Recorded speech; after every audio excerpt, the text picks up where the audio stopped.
Morning, friends. It's good to be here and to be with you this morning. I'm really enjoying the sunshine that we have going on in the backyard right now, and I just thought I would just mix up the kind of the video scene here within the house. So we have a little Harry Potter background here on my shoulder.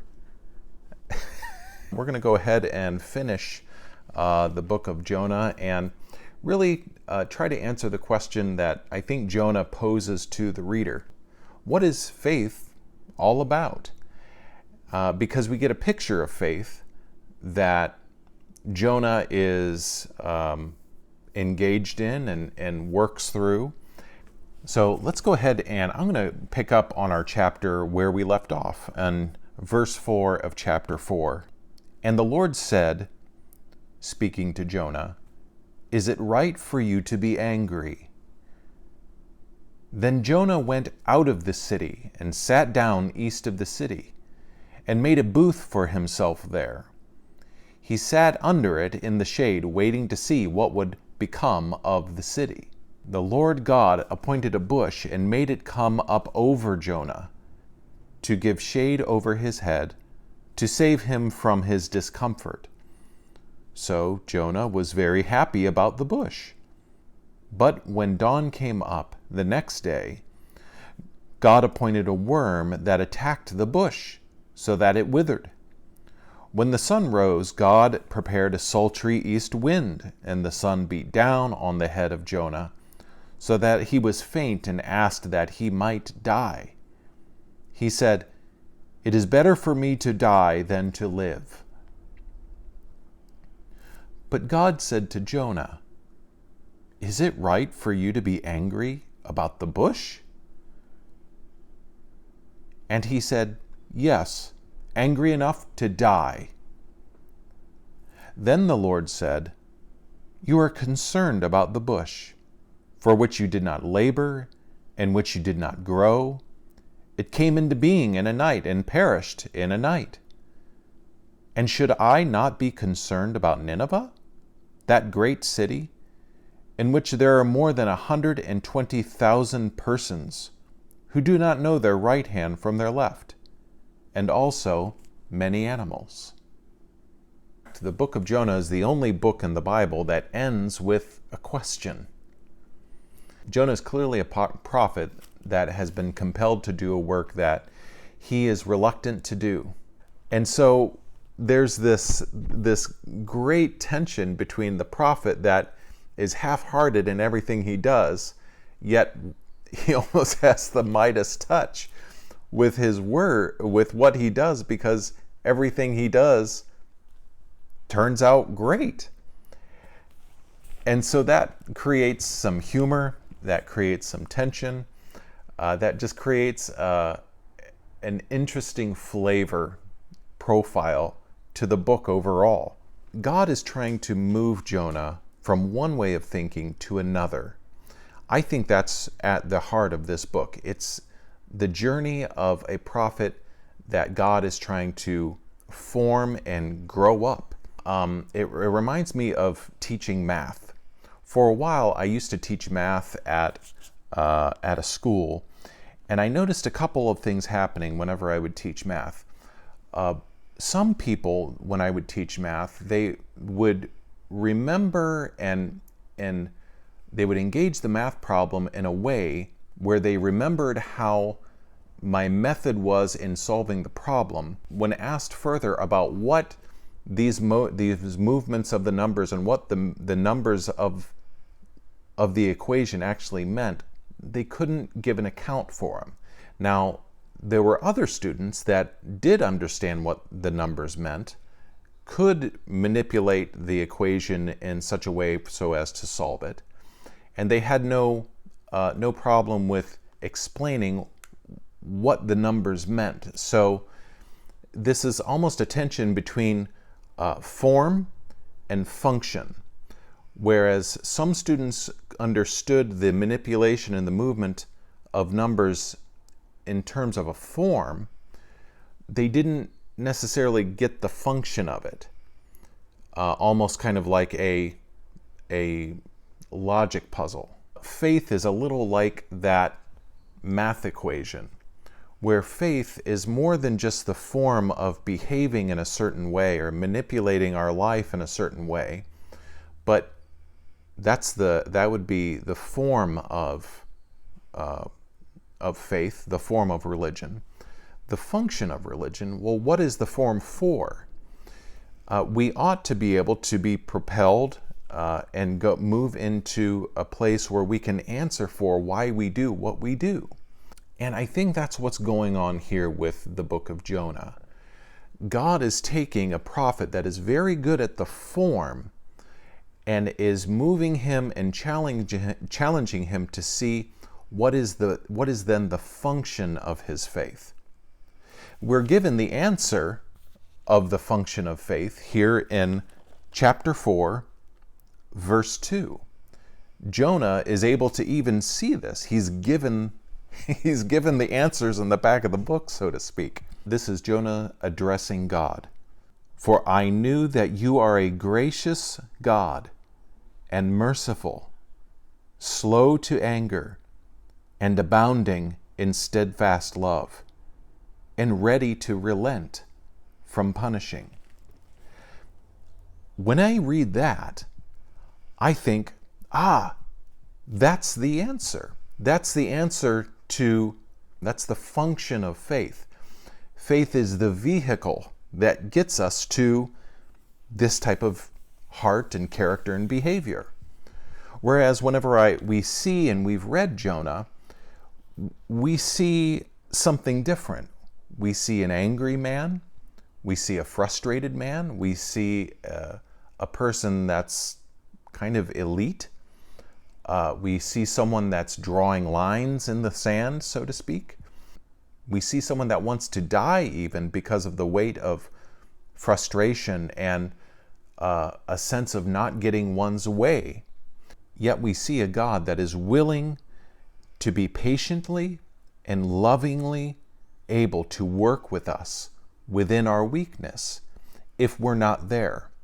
Just like any good teacher or any good mentor or any good parent, we see a transcendent God condescending on behalf of his beloved vessel. The point of the book is to show what the point and function of faith really is. That being compassion towards others, compassion for ourselves, and union of ourselves with God and with others. I think compassion and union, those are the points. That's the goal of faith.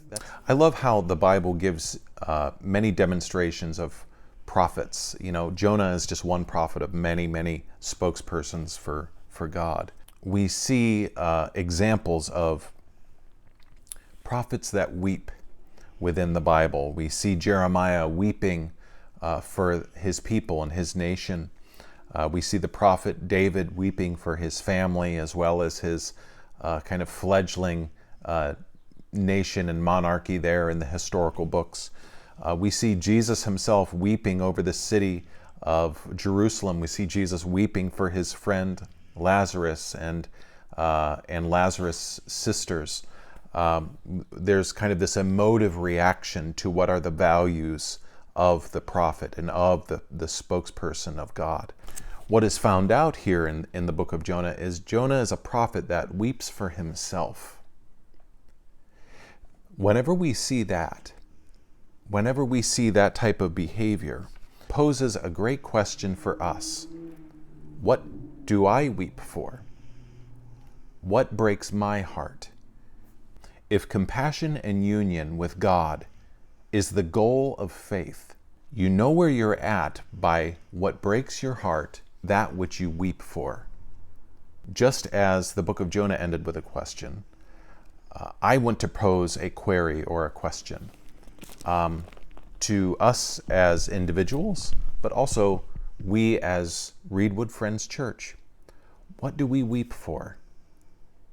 What are we heartbroken over? How do we respond to that? How do we respond to what we weep over?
All right, dear friends, I miss you. Here is an air hug from me to you. And until we meet again face to face, may the light and life and Spirit of God bring you grace, comfort, truth, and wholeness.